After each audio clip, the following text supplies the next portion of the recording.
Some of our best work with euphemisms involves the subject that makes us the most uncomfortable, death.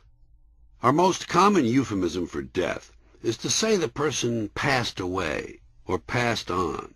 If you believe in an afterlife, you may prefer crossed over or crossed over to the other side.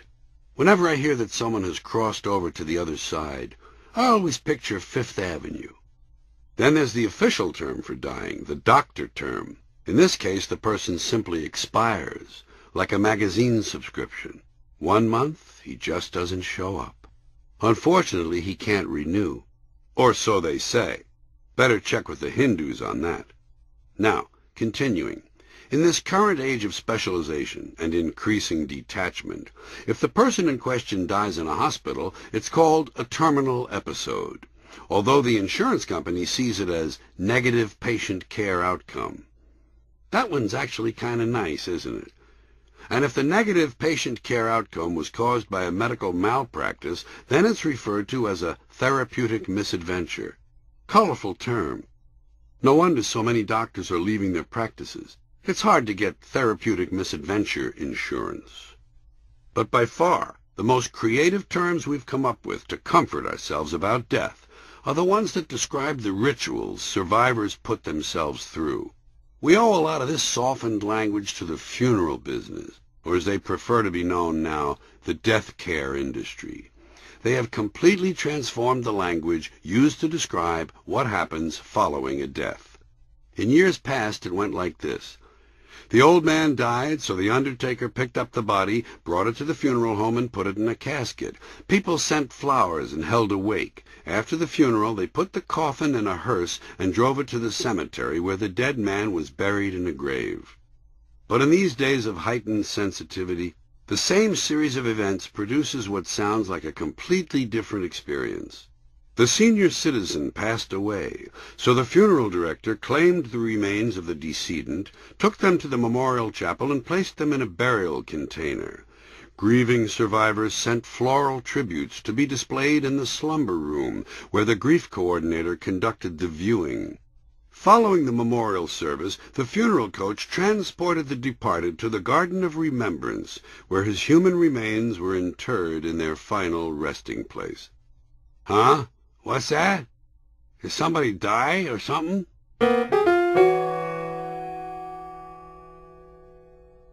This item demonstrates how stupid the average American is.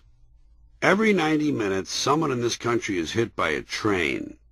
A train, okay? Trains are on tracks. They can't come and get you. They can't surprise you when you step off a curb. You have to go to them. Got that? There are 5,000 highway rail crossing accidents annually. To counter this problem, the Department of Transportation issued the following rules for people to follow at railroad crossings. Don't drive around lowered gates. Okay, got it.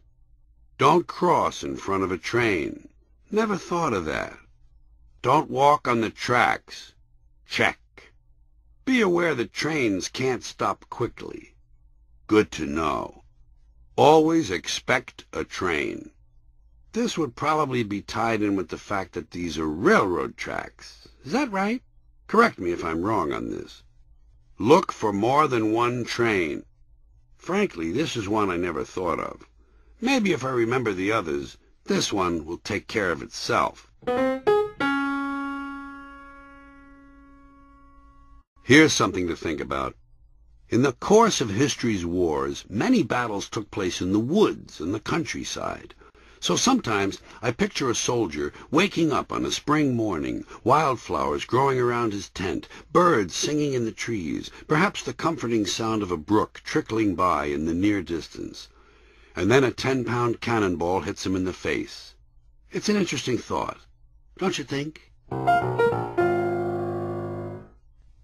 I wanted to be a Boy Scout, but I had all the wrong traits.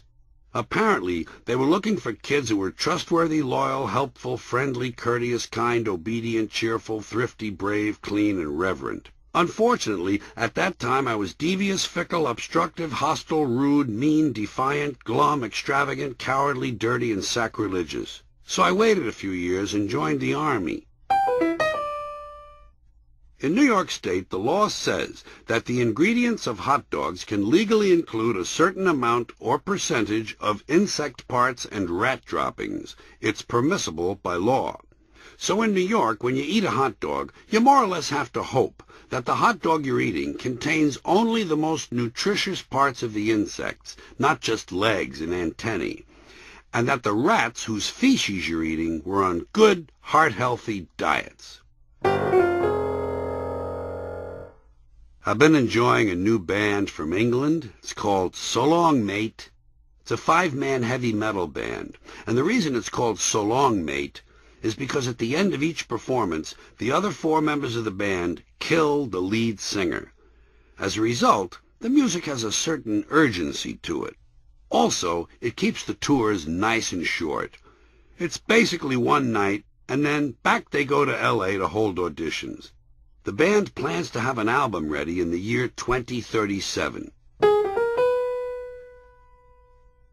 Hello, this is David Nipplegripper, another insufferable Hollywood movie star who wants you to help some cause or charity merely because I say so.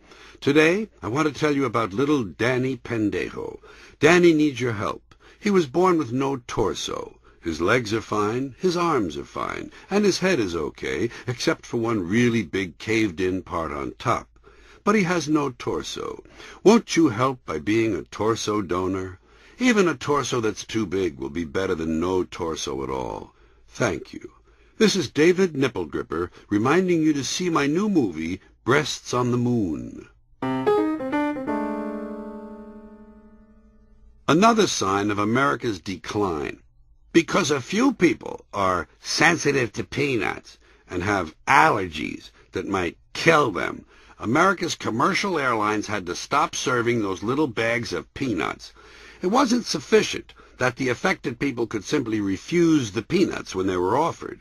The argument was made that the people who did eat the peanuts were putting peanut dust in the air, creating a health hazard for the victims. What a load of shit.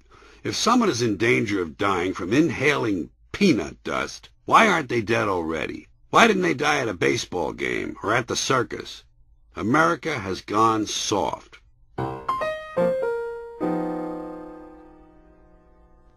Instructions. Follow carefully. Release the handle by pulling down the strap and tightening the fasteners. Press the button and remove the safety cap. Then turn the knob to unleash the spring and wind the excess slack onto the spool. Loosen the screws on the plate lid and insert the tabs into the slots. Rotate the control switch a quarter of a turn before lowering the 2 levers. Then drop the main crank into a neutral position. Be careful not to unscrew the housing before engaging the catch. Plug in and you're set to go. If smoke fills the room, read the troubleshooting guide at the rear of this manual.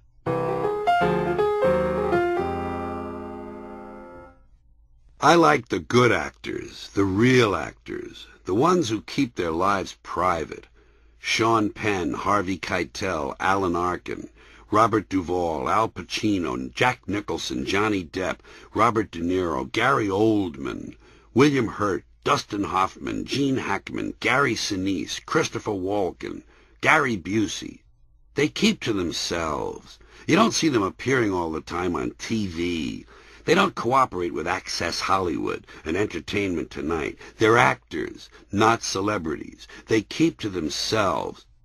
That's why their work is so good. Good for them.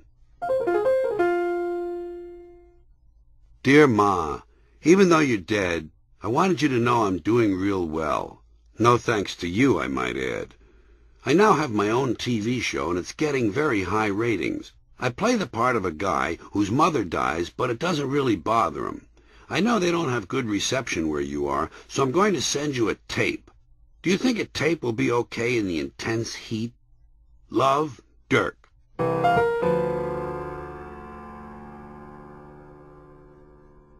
I don't like ass-kissers, flag-wavers, or team players. I like people who buck the system, individualists. I often warn kids, somewhere along the way, someone is going to tell you there is no I in team. What you should tell them is, maybe not, but there is an I in independence, individuality, and integrity. Avoid teams at all cost. Keep your circle small. Never join a group that has a name. If they say, "We're the so-and-sos," take a walk. And if somehow you must join, if it's unavoidable, such as a union or a trade association, go ahead and join, but don't participate. It will be your death. And if they tell you you're not a team player, just congratulate them on being so observant.